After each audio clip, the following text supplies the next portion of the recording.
ನಮಸ್ಕಾರ ವೀಕ್ಷಕರೇ, ಇವತ್ತು ಇನ್ನೊಂದು ಪುಟ್ಟ ಕತೆ ತೊಗೊಂಡು ಬಂದಿದ್ದೀನಿ.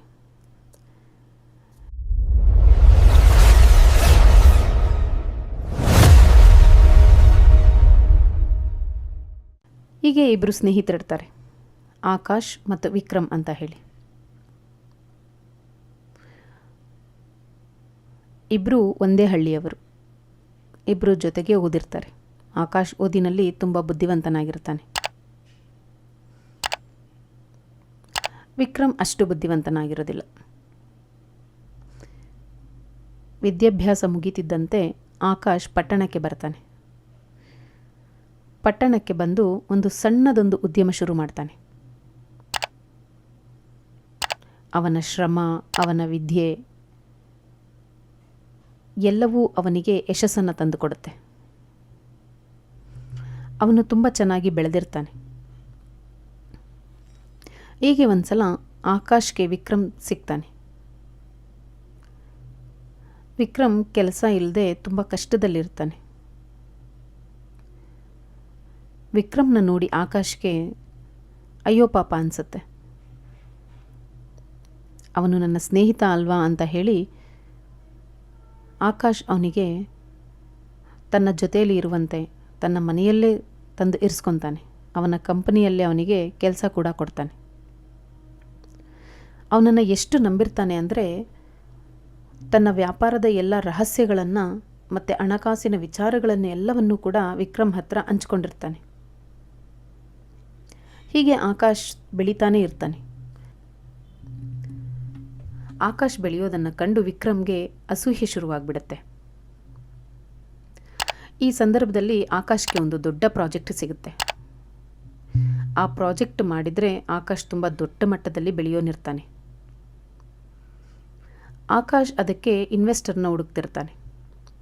ಅವನಿಗೆ ಇನ್ವೆಸ್ಟರ್ಸ್ ಕೂಡ ಸಿಗ್ತಾರೆ. ಆಗ ಆಕಾಶ್ ವಿಕ್ರಮ್ ಹತ್ರ ಹೇಳ್ಕೊಂಡಿರ್ತಾನೆ, ಈ ಪ್ರಾಜೆಕ್ಟ್ ಓಕೆ ಆದರೆ ತುಂಬ ದೊಡ್ಡ ಮಟ್ಟದಲ್ಲಿ ಬೆಳಿಬಹುದು ಅಂತ. ಆ ಪ್ರಾಜೆಕ್ಟ್ನ ಪ್ಲ್ಯಾನ್, ಡಾಕ್ಯುಮೆಂಟ್ಸ್ ಎಲ್ಲವನ್ನೂ ಕೂಡ ವಿಕ್ರಮ್ಗೆ ಕೊಟ್ಟಿರ್ತಾನೆ. ಯಾಕಂದರೆ ವಿಕ್ರಮ್ ಮೇಲೆ ಅವನಿಗೆ ಅಷ್ಟು ನಂಬಿಕೆ ಇರುತ್ತೆ. ಆದರೆ ಆಕಾಶ್ ಬೆಳೆಯೋದನ್ನು ಕಂಡು ಅಸೂಯೆ ಪಡುತ್ತಿದ್ದ ವಿಕ್ರಮ್ ಆ ಎಲ್ಲ ಪ್ರಾಜೆಕ್ಟ್ನ ಪ್ಲ್ಯಾನ್, ಡಾಕ್ಯುಮೆಂಟ್ಗಳನ್ನ ತೊಗೊಂಡೋಗಿ ಆಕಾಶ್ನ ಎದುರಾಳಿ ಕಂಪನಿಗೆ ಮಾರಿಬಿಡ್ತಾನೆ. ಒಂದಿನ ಆಕಾಶ್ ಆಫೀಸ್ಗೆ ಹೋಗ್ತಾನೆ. ಅಲ್ಲಿ ಅವನಿಗೆ ಗೊತ್ತಾಗುತ್ತೆ ಅವನು ಮಾಡಿದಂತಹ ಪ್ರಾಜೆಕ್ಟು ಬೇರೆ ಕಂಪನಿಯಿಂದ ಆಗಿದೆ ಅಂತ ಹೇಳಿ.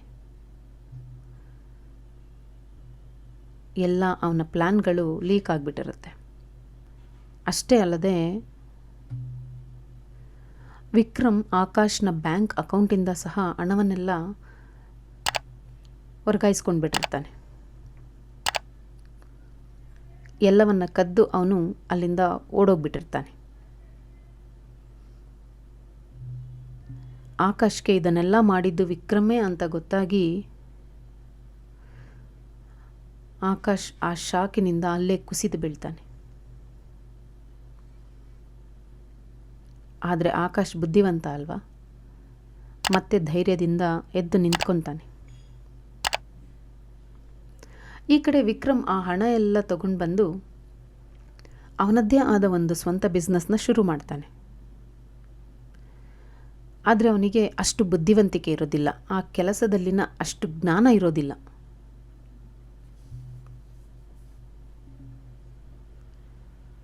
ಹಾಗಾಗಿ ಅವನು ಬೇಗ ಬೆಳೆಯೋದಕ್ಕೆ ಸಾಧ್ಯನೇ ಆಗೋದಿಲ್ಲ. ಅವನು ನಷ್ಟವನ್ನು ಅನುಭವಿಸ್ತಾನೆ, ಹಣವನ್ನೆಲ್ಲ ಕಳ್ಕೊತಾನೆ. ಹಣವನ್ನೆಲ್ಲ ಕಳೆದುಕೊಂಡು ಬೀದಿಗೆ ಬಂದು ನಿಂತ್ಕೊತಾನೆ. ಕೆಲವು ದಿನಗಳು ಕಳೆದಂತೆ ಮತ್ತೆ ಅವನು ಕೆಲಸಕ್ಕಾಗಿ ಅಲಿಯೋಕ್ಕೆ ಶುರು ಮಾಡ್ತಾನೆ.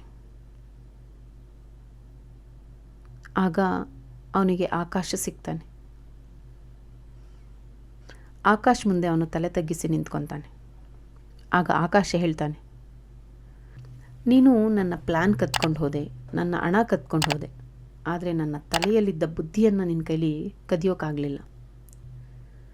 ನಾನು ಶ್ರಮ ಪಡುವ ಶಕ್ತಿಯನ್ನು ನಿನ್ನ ಕೈಲಿ ಕದಿಯೋಕ್ಕಾಗಲಿಲ್ಲ, ನನ್ನ ಜ್ಞಾನವನ್ನು ನಿನ್ನ ಕೈಲಿ ಕದಿಯೋಕ್ಕಾಗಲಿಲ್ಲ. ಅಂತ ಹೇಳ್ತಾನೆ. ದ್ರೋಹ ಮಾಡಿದರೆ ಹಣ ಸಿಗಬಹುದು, ಆದರೆ ಯಶಸ್ಸು ಸಿಗೋದಿಲ್ಲ. ಆಗ ವಿಕ್ರಮ್ ಅಲ್ಲಿಂದ ಹೊರಟೋಗ್ತಾನೆ. ಹೀಗೆ ಸ್ನೇಹಿತರೆ, ನಂಬಿಕೆ ಗಳಿಸಲು ವರ್ಷಗಳೇ ಬೇಕು, ಆದರೆ ಅದನ್ನು ಕಳೆದುಕೊಳ್ಳಲು ಒಂದು ಕ್ಷಣ ಸಾಕು. ಗೆಳೆತನದಲ್ಲಿ ದ್ರೋಹ ಮಾಡಿದವನು ಕೊನೆಗೆ ಜಗತ್ತಿನಲ್ಲಿ ಒಬ್ಬಂಟಿಯಾಗ್ತಾನೆ. ಈ ಕಥೆ ನಿಮಗೆ ಇಷ್ಟ ಆದರೆ ವಿಡಿಯೋನ ಲೈಕ್ ಮಾಡಿ, ಶೇರ್ ಮಾಡಿ, ನಮ್ಮ ಚಾನಲ್ನ ಸಬ್ಸ್ಕ್ರೈಬ್ ಮಾಡಿ. ಧನ್ಯವಾದಗಳು. ಎಲ್ರಿಗೂ ಶುಭವಾಗಲಿ.